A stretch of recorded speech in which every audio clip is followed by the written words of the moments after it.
welcome to the bar reloaded. It is, honey. I didn't put my song in the beginning of this, and I'm just trying to get this done because they irritated me in these back chats, right? So this live is coming from a back chat combo. Well, it's pre-recorded, but it's coming from a back chat combo, and this combo comes from people who readily say that evolution says that humans come from monkeys, or that human beings aren't primates or animals or mammals even. So I'm addressing a lie also that I saw from Yaya Bantu. You can go over there and like his YouTube if you like, whatever. But um, I'm using it as like a catalyst to start this conversation. So I want to start with the lie so that you all can see what it is I'm saying. From apes. You get what I'm saying? So if you can't prove that you come from an ape, which you don't, because you came out your mother's womb as a human being, and you didn't come out your mother's womb as an ape first and then evolve into a human. No, you came out as a human, then you evolved into an adult. You get what I'm saying? Now if you want to say that type of evolution, I could believe in that type of evolution, right? When a human being uh evolves from a baby, from an infant to a toddler, from a toddler to a teenager, from a teenager to a human being, from a human being, I mean not a human being, from a teenager to an adult, from an adult to a elderly, from an elderly to from apes. You get what I'm saying? So if you can't prove that you come from an ape, which you don't, because you came out your mother's womb as a human being, and you didn't come out your womb mother.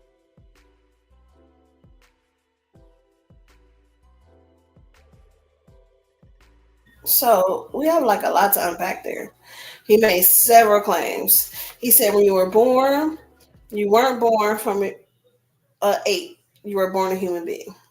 After that, he said you won't then evolve into a human being. I hope he was being facetious because we all know evolution takes a while and not one's lifetime, unless you're speaking on like viruses or something like that. Because he made this statement, I'm inclined to believe that he doesn't know exactly what these classifications mean. So before I go down the long evolutionary trail, I just want to point out what these classifications are, what human beings mean. Like, what do people mean by that? Because when I asked him what a human being was, he wasn't sure, but he was sure it wasn't a mammal or a primate, which was baffling to me. What is a human being? Helping Yaya Bantu understand. First, we're going to discuss like just basic, like the biggest thing that it could be, which is an animal. Okay? Animals are multicellular eukaryotic organisms in the biological kingdom Animalia. With exceptions, animals consume organic material, breathe oxygen, have myocytes, and are able to move. Can reproduce sexually and grow from a hollow sphere of cells, the blastula, during embryonic development. This is the blastula. Okay. Homo sapiens sapien. That's like the most direct that you can get of what is a modern human being. It is a Homo sapiens sapien. This is the subspecies of Homo sapiens. Okay, this subspecies consists of all the living members of genus Homo right now. Okay, modern human beings. So, like the genus Homo had lots of human beings, right? We know about Australopithecus, we know about Homo erectus, we know Denisovan, we know about Neanderthals, we know about Homo sapiens, right? All of these are species of human, right? So it wasn't always just one, right? It's just one now because this is all that has survived of our species. That's it. It's just us. Okay. So we are Homo sapiens sapiens at the smallest. And at the biggest, we're animal. Okay, now taxonomy is the science of classifying, naming, and describing organisms, including all plants, animals, and microorganisms.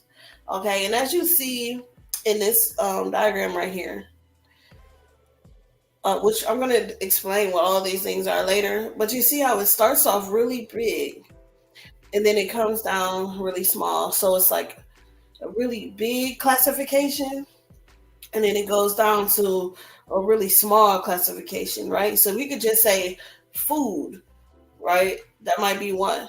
And then if we go to fruits, that's narrowing it down a little bit. You know, we threw away all the vegetables, we threw away all the meat, we threw away everything else because we're just talking about fruits. Then if we just say, you know, fruits that are orange, that takes away like apples, that takes away kiwi, you know, and so you go down, down, down, down, down until you're very specific, right? And that's where your species is.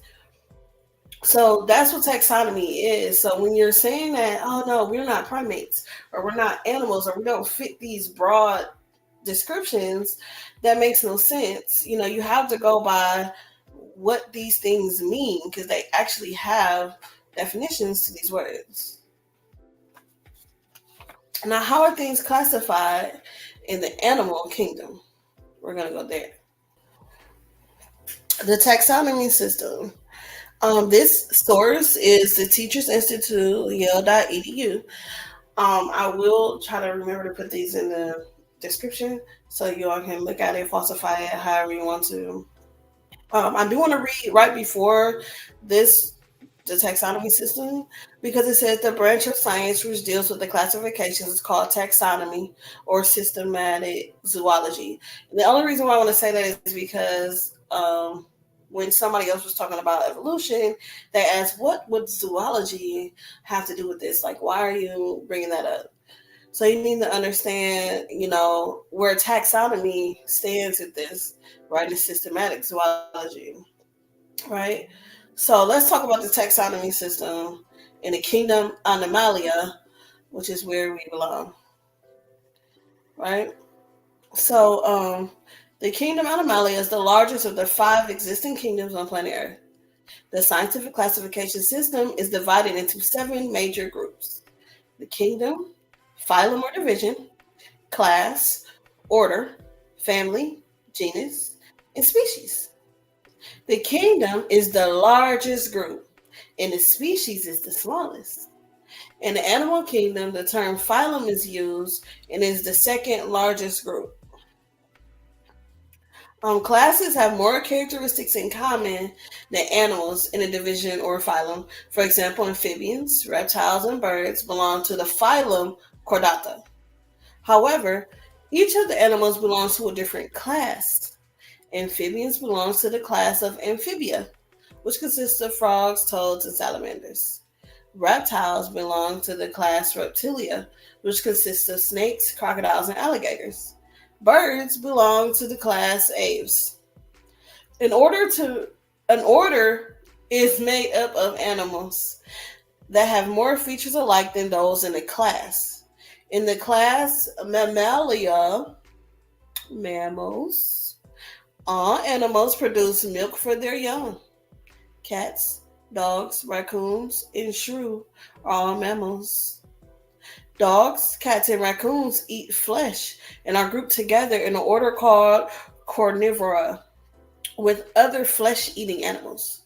Shrews eat insects and are classified in the order Insectivora with other insect-eating animals. Okay? A family consists of animals that are even more alike than those in an order. Wolves and cats are both in an order Carnivora, but wolves belong to the family Canidae and cats belong to the family Felidae. As we know, they're felines. The family Canidae consists of animals with long snouts and bushy tails, whereas animals in the family Felidae have short snouts and short haired tails. Okay, so a genus consists of animals with very similar groups, but members of different groups usually cannot breed with one another. Both the coyote and the timber wolf belong to the genus Canis, But coyotes and turtles generally do not breed with one another. A species is the basic unit of scientific classification. Animals of a species have many similar features and characteristics alike, but they are different from all forms of life in one way or more ways. Members within a species can breed with one another, and their young grow to look very much like their parents. Each member in a species is assigned a scientific name. The coyote's scientific name is Canis latrans, and the gray wolf is Canis lupus. Scientists sometimes group animals with species into even smaller groups because they have another distinctive feature. These groups are called subspecies or varlobes. Like we know, we just talked about our subspecies, which is what? Homo sapiens sapien. From what species? Homo sapien. Okay, I had to get some water. I haven't talked this long uninterrupted in so long. So, what is the taxonomy of a human being? Because that's what's we're talking about today. We're not just talking about randomly taxonomy. We're talking about human beings, right? So, a Homo sapiens sapien is the subspecies. That's us, just us, right? Homo sapien is the species. Homo is the genus. All right, a lot of things fall under Homo. Neanderthals, saying Denisovans, they're almost to Homo genus. Yeah. Hominidae is the family. Primate is the order. As we know, we're under primate. It's a large group, so it's not so specific. So don't get all panties in a bunch. Mammalia is a class. Chordata, animals with the spinal cord, and Animalia is the kingdom. That is us. That is human beings. That is our taxonomy. Learning to understand it. Okay? Why are we mammals? Humans are mammals. I know you don't believe it, but it's true. Right? Because mammals are warm-blooded vertebrate animals of a class that is distinguished by the possession of hair or fur, because that sounded crazy when I said it, hair or fur, the secretion of milk by females for the nourishment of the young, and typically the birth of live young. Now, when we're saying live young, it does not mean like, oh, well, what about people who have, babies that aren't live? No, we're saying that you don't lay eggs. Okay, we don't lay eggs and wait for them to hatch. We have the baby live. Okay, so that is what that is. So when you look at the definition of mammals, humans fit that. That is why we are mammals. I don't know, what your definition of mammals are, but the real definition of mammal, this is it. This is from the Oxford Dictionary. And we fit that. Humans are mammals. I don't care what you think. Primate. What is a primate? In zoology, primate is any mammal of the group that includes the lemurs, larsirs, monkeys, apes, and humans. They made us apart from apes so that you can understand that humans are part of primate. The order primates, including more than 500 species, is the third most diverse order of mammals after rodents and bats.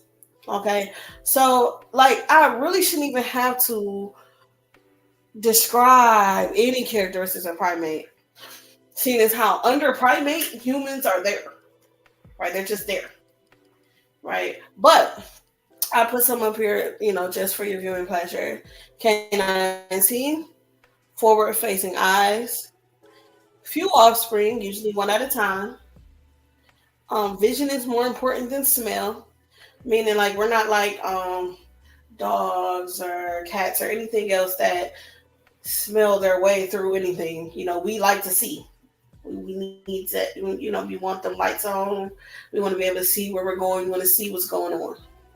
Okay, so that means that's where vision is more important than smell.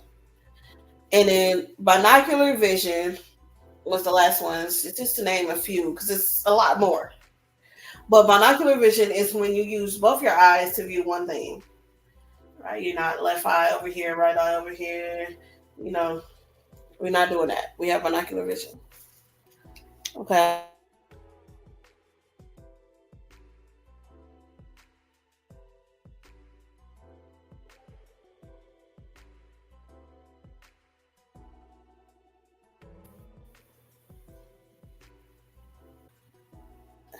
Now I lost y'all for a second. Okay. Great apes.